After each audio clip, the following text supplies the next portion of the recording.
मी Siddhivinayak public स्कूलमध्ये वैशाली मोहनवीर इयत्ता 6वीला शिकवत आहे इंग्लिश. तुम्ही कसे आहात सगळे? मला तुमची खूप आठवण येते सगळ्या मुलांची.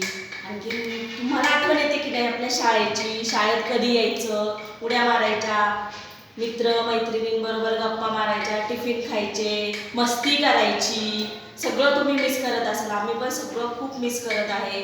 पण आपल्याला कोरोनामुळे आपल्याला घरी राहून सुरक्षित राहायचं आहे.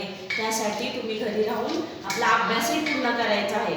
त्यासाठी मी तुम्हाला आज एक इंग्लिशची कविता शिकवणार आहे. ती तुम्हाला मी पहिल्यांदा तालासुरामध्ये म्हणून दाखवते. ही कविता तुम्हाला पाठ होऊन जाईल. कवितेचे नाव आहे सॉन्ग ऑफ हॅपीनेस, आनंदाचे गाणे. When you are happy, when you are happy and you know it, when you are happy and you know it, clap your hands, clap your hands.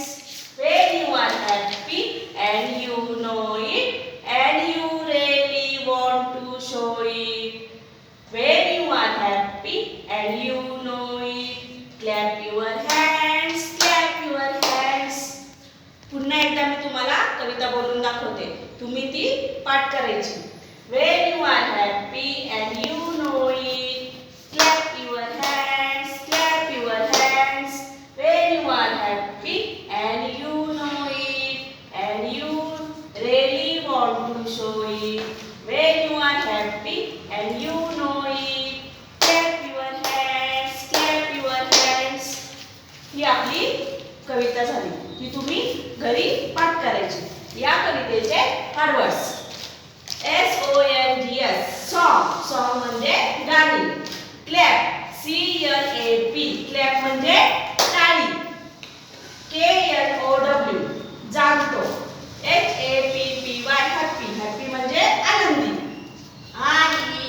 REALLY, ready, खरोखर. SHOW, show म्हणजे दाखवणे. हे एक आनंदात आपण जेव्हा खूप आनंद होतो आपल्याला, त्यावेळेस आपण आनंदात काय करत असतो? टाळ्या वाजवत असतो, टाळ्या वाजवून उड्या मारत असतो. या कवितेचा हा अर्थ होतोय आनंदाचे गाणे.